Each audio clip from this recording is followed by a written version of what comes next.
సత్యమైన అవినాశీ రుద్రజ్ఞాన యజ్ఞమిది. బ్రహ్మ ద్వారా స్థాపించిన అవినాశీ యజ్ఞమిది.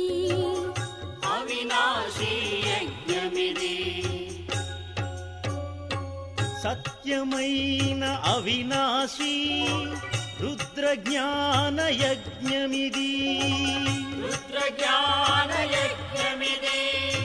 బ్రహ్మ ద్వారా స్థాపించిన అవినాశీ యజ్ఞమిది.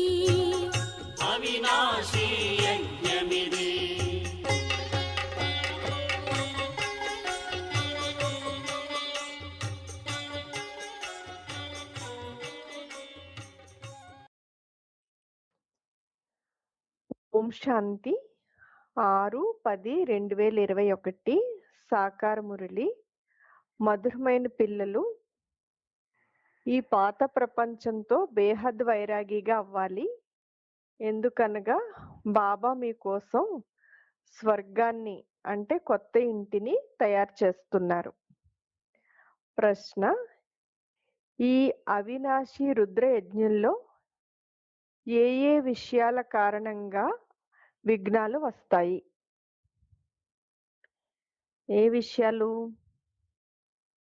సమాధానం: ఇది బాబా ద్వారా రచింపబడిన అవినాశి రుద్ర యజ్ఞము. దీనిలో మీరు మానవుల నుండి దేవతలుగా అవ్వడానికి పవిత్రంగా అవుతారు, భక్తి వదిలేస్తారు. ఈ కారణంగానే విఘ్నాలు వస్తాయి. మానవులు శాంతి కావాలి, వినాశనం జరగకూడదు అంటారు. కానీ తండ్రి ఈ రుద్రజ్ఞాన యజ్ఞాన్ని పాత ప్రపంచ వినాశనం కోసమే రచించారు. దీని తర్వాతే శాంతి ప్రపంచం వస్తుంది. ఓం శాంతి. ఓం శాంతి అర్థాన్ని బాబా పిల్లలకు తెలియచేశారు. ఆత్మనైన నా స్వధర్మం శాంతి. శాంతిధామానికి వెళ్ళడానికి పురుషార్థం ఏమీ చేయవలసిన అవసరం లేదు. ఆత్మ స్వయం శాంతి స్వరూపం, శాంతిధామ నివాసి. ఇక్కడ కొంచెం సమయం కోసం శాంతిగా ఉండగలరు. ఆత్మ అంటుంది, నా కర్మేంద్రియాలు లేదా నా శరీరం అలసిపోయింది, నేను నా స్వధర్మంలో స్థితులవ్వాలి అని. నేను శరీరం నుండి వేరవుతాను అంటే కాసేపు శరీరాన్ని మర్చిపోతాను, నిద్రపోతాను అంటుంది ఆత్మ. కర్మ అయితే చేయవలసిందే. శాంతిగా ఎంతవరకు కూర్చుని ఉంటారు? ఆత్మ శాంతి దేశ నివాసి. ఆత్మ పతితంగా పవనంగా అవుతుంది. ఆత్మ పతితంగా అయితే శరీరం కూడా పతితంగా అవుతుంది. సత్యుగంలో పంచతత్వాలు సత్వ ప్రధానంగా ఉంటాయి. ఇక్కడ పంచతత్వాలు తమో ప్రధానంగా ఉన్నాయి. బంగారంలో కల్తీ చేరడం వల్ల బంగారం కల్తీ అయిపోతుంది. దానిని స్వచ్ఛంగా చేయడానికి అగ్నిలో వేస్తారు. ఆ అగ్నిని యోగాగ్ని అన్నారు. యోగం కూడా అగ్ని లాంటిది. దీని ద్వారా పాపాలు భస్మం అవుతాయి. ఆత్మ పతిత నుండి పావనంగా తయారవ్వాలి. బాబా స్మృతి ద్వారా ఆత్మ పావనంగా అవుతుంది. భగవంతుణ్ణి పతిత పావన రండి అని పిలుస్తారు. డ్రామా అనుసారం అందరూ పతితంగా తమో ప్రధానంగా అవ్వవలసిందే. ఇది వృక్షం కదా. ఆ స్థూలమైన వృక్షానికి బీజం భూమిలో ఉంటుంది. ఈ మానవ సృష్టికి బీజం బాబా పైన ఉంటారు. తండ్రిని పిలిచేటప్పుడు బుద్ధి పైకెళ్తుంది. మీరు ఎవరి నుండి అయితే వారసత్వం తీసుకుంటున్నారో వారు ఇప్పుడు కిందకి వచ్చి ఉన్నారు. నాకు కూడా రావాల్సి ఉంటుంది. బాబా అంటున్నారు, నేను కూడా రావాల్సి ఉంటుంది భూమి మీదకి. ఈ మనుష్య సృష్టి వృక్షం ఎన్నో వెరైటీ ధర్మాలతో ఉంది. ఈ మానవ సృష్టి వృక్షము తమో ప్రధానంగా పతితంగా అయిపోయింది. శిథిలావస్థకు చేరుకుంది.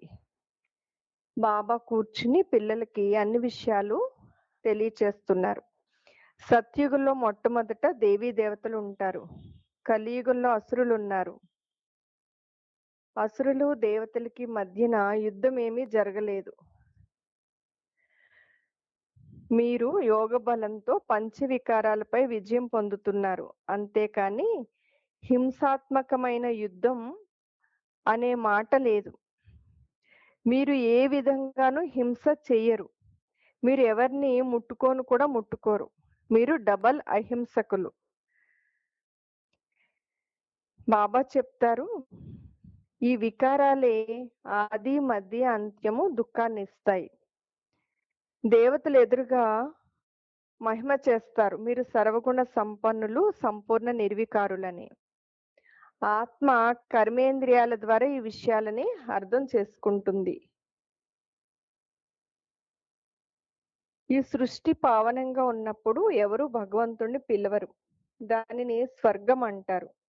ఇక్కడైతే సాధువులు, సత్పురుషులు అందరూ కూడా పతిత పావన సీతారామ అంటూ భగవంతుణ్ణి జపిస్తూ ఉన్నారు. ఎక్కడికి వెళ్ళినా ఇలా పాడుతూనే ఉంటారు. ఈ ప్రపంచమంతా పతితంగా ఉంది అని బాబా తెలియచేశారు. ఇది రావణ రాజ్యం కదా. ఆయన రాజ్యం ఎప్పటి నుంచి మొదలైంది అది ఎవరికీ తెలియదు. భక్తి మార్గం యొక్క సామగ్రి ఎంతో ఉంది. ఒకరు ఒకటి చేస్తారు, మరొకరు ఇంకొకటి చేస్తారు. సన్యాసులు కూడా ఎన్నో రకాల యోగాలు నేర్పిస్తారు. వాస్తవానికి యోగమని దేనినంటారు అనేది ఎవరికీ తెలియదు. దీనిలో ఎవరి దోషము లేదు. ఇది తయారవుతున్న డ్రామా. నేను రానంత వరకు వారి వారి పాత్రలు అభినయించవలసి ఉంటుంది. జ్ఞానము మరియు భక్తి. సత్య త్రేతాయుగాలు పగలు, ద్వాపర కలియుగాలు రాత్రి. అనగా పాత ప్రపంచంతో మీకు వైరాగ్యం రావాలి. ఇది బేహద్ వైరాగ్యం. వారిది హద్దు వైరాగ్యం. ఈ పాత ప్రపంచం ఇప్పుడు సమాప్తి కానున్నదని మీకు తెలుసు.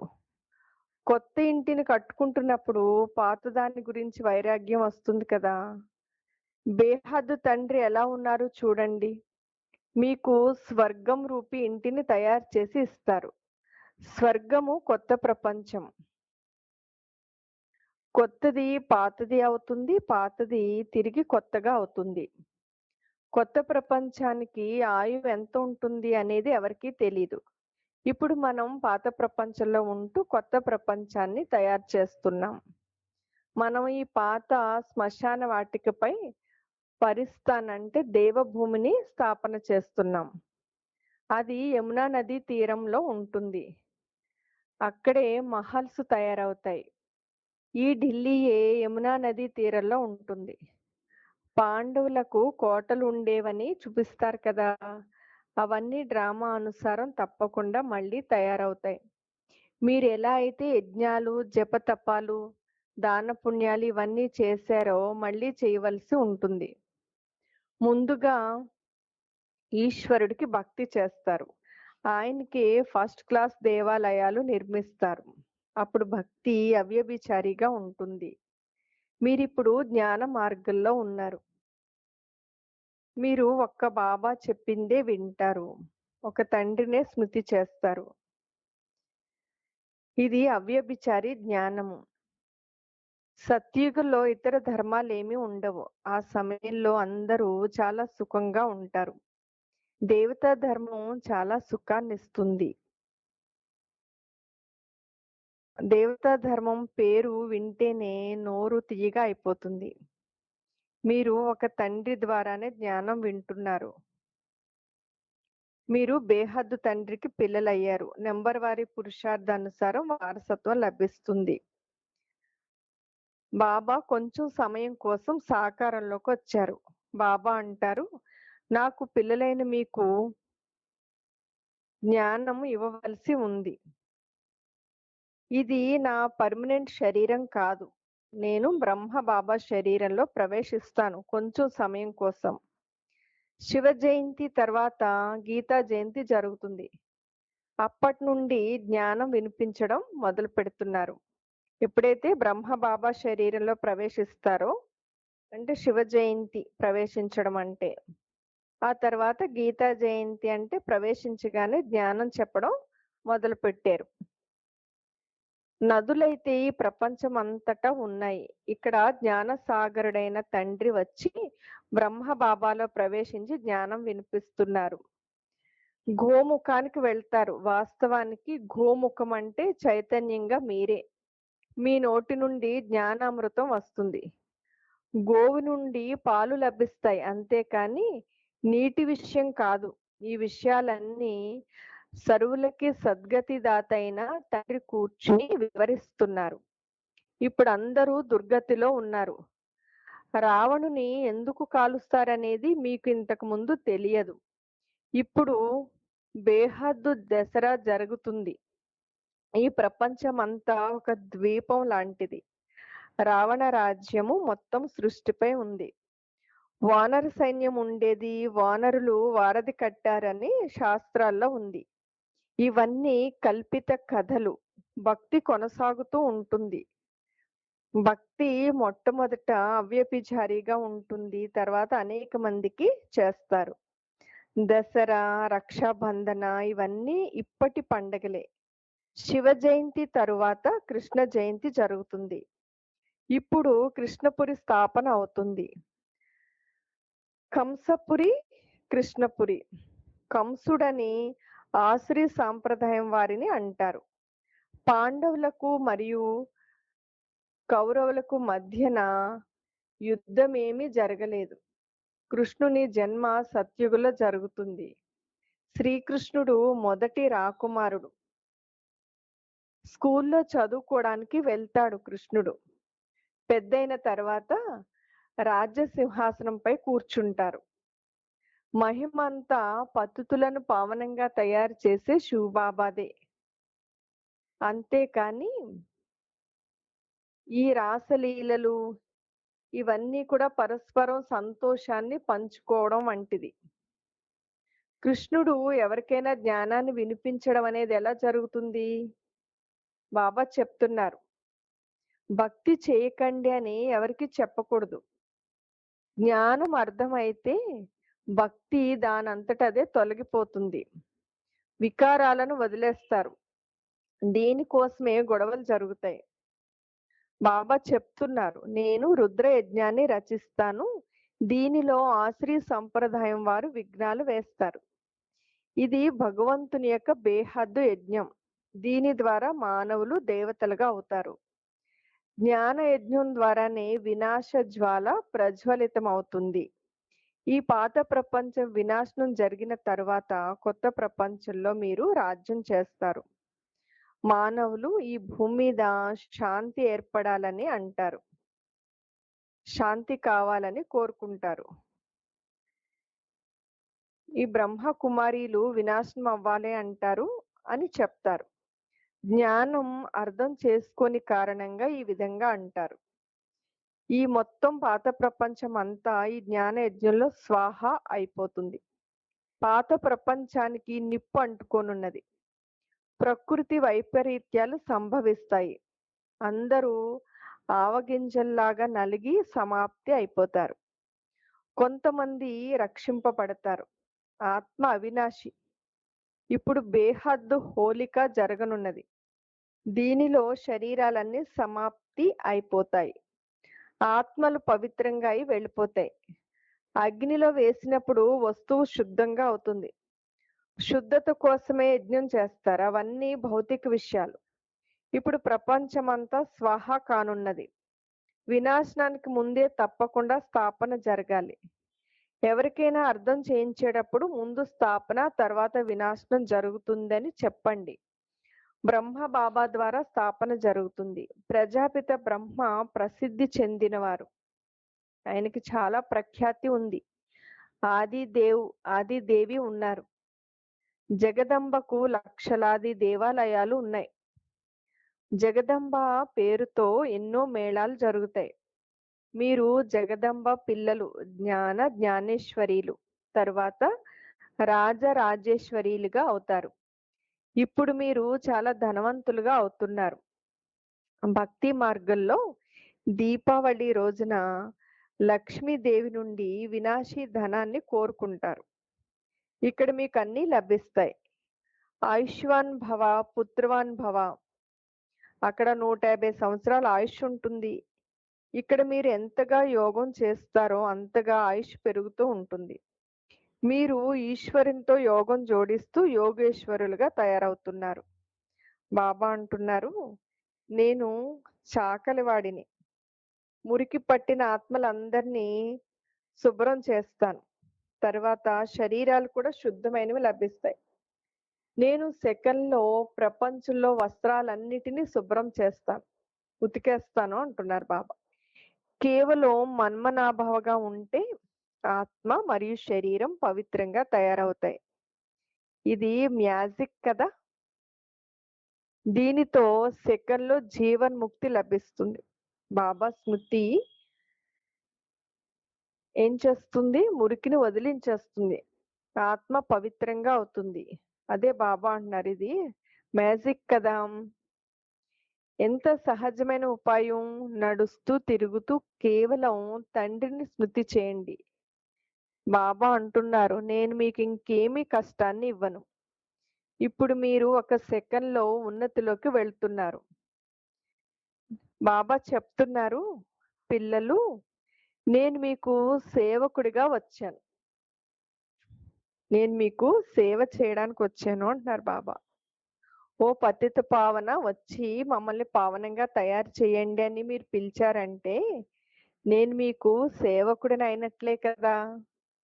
మీరు ఎప్పుడైతే చాలా పతితంగా అయిపోతారో అప్పుడు చాలా గట్టిగా పిలుస్తారు. ఇప్పుడు నేను వచ్చాను, కల్పకల్పము పిల్లలకి నేను ఈ మంత్రాన్ని ఇస్తాను, నన్ను స్మృతి చేయండి. మన్మనాభవ, దీని అర్థం కూడా ఇదే కదా, నన్ను ఒక్కడనే స్మృతి చేయండి అని. మీరు విష్ణుపురికి యజమానిగా అవుతారు.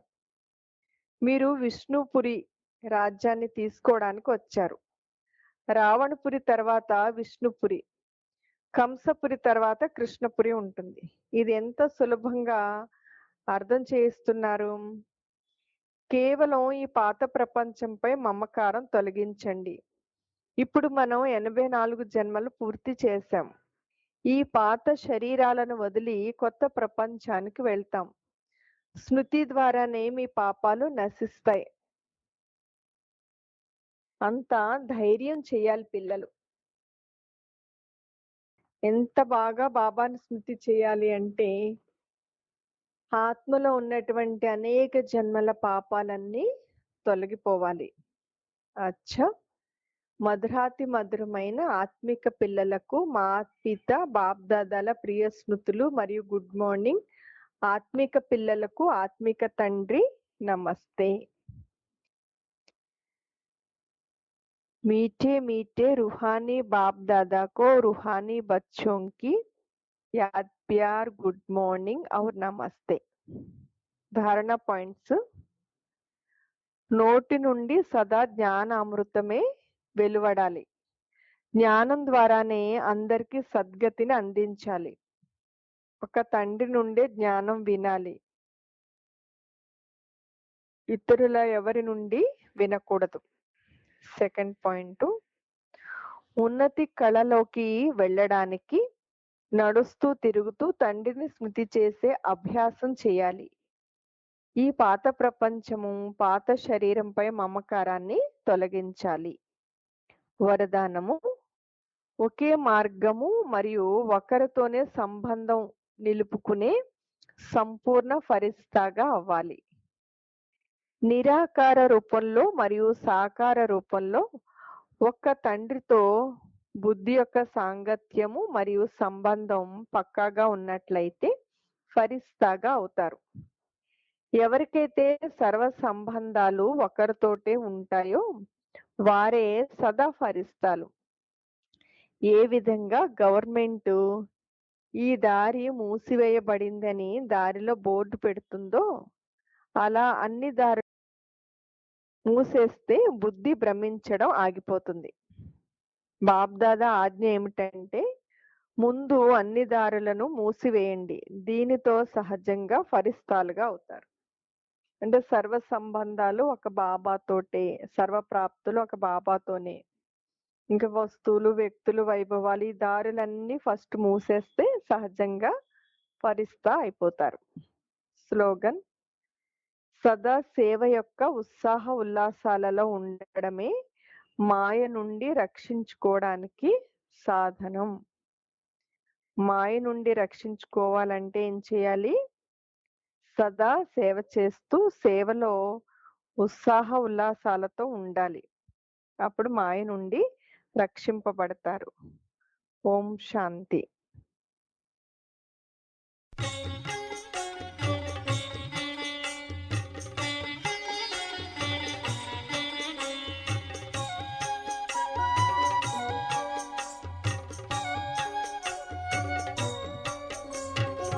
సత్యమైన అవినాశీ రుద్ర జ్ఞాన యజ్ఞమిది.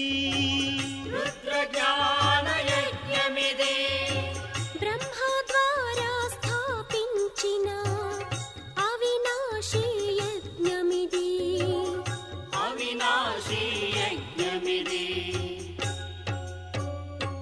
సత్యమైన అవినాశీ రుద్ర జ్ఞాన యజ్ఞమిది. బ్రహ్మ ద్వారా స్థాపించిన అవినాశీ యజ్ఞమిది.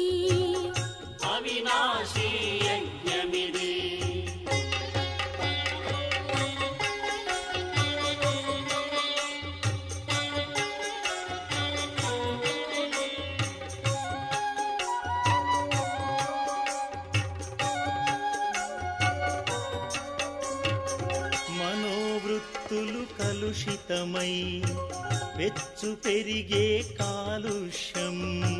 మనోవృత్తులు కలుషితమై పెచ్చు పెరిగే కాలుష్యం. సహజమైన సంపదలు తరిగిపోయే ఈనాడు.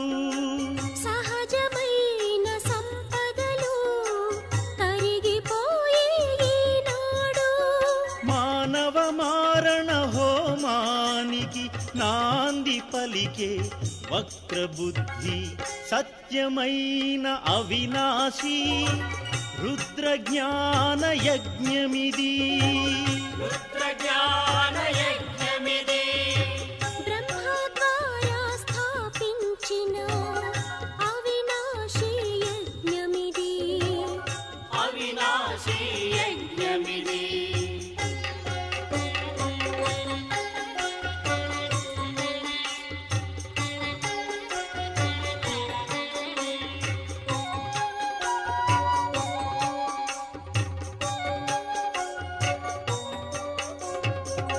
దివ్య గుణ సుగంధాన్ని విరాజిల్ల చేయుటకై దివ్య బుద్ధి విధాత శివుడు అవతరించి అవనియందు ఎచ్చు పెరిగిన అధర్మాన్ని ఆహుతి చేయగా. పెచ్చు పెరిగిన అధర్మాన్ని ఆహుతి చేయగా. సత్య ధర్మ స్థాపనకు సత్యమైన జ్ఞానమిది. సత్యమైన అవినాశీ రుద్ర జ్ఞాన యజ్ఞమిది. బ్రహ్మ ద్వారా స్థాపించిన అవినాశీ యజ్ఞమిది.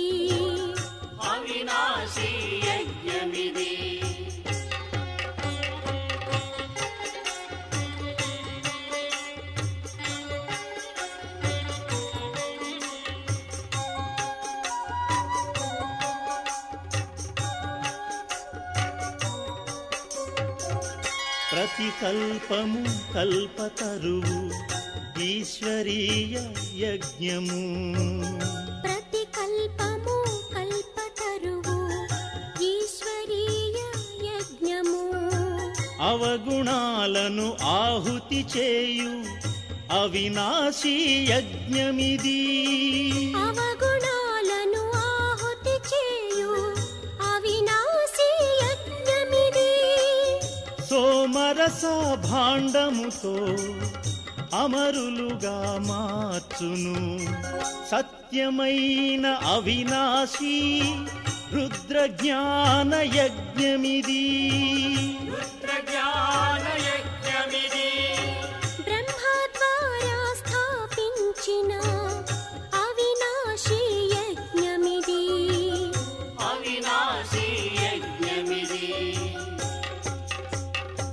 సత్యమైన అవినాశీ రుద్ర జ్ఞాన యజ్ఞమిది.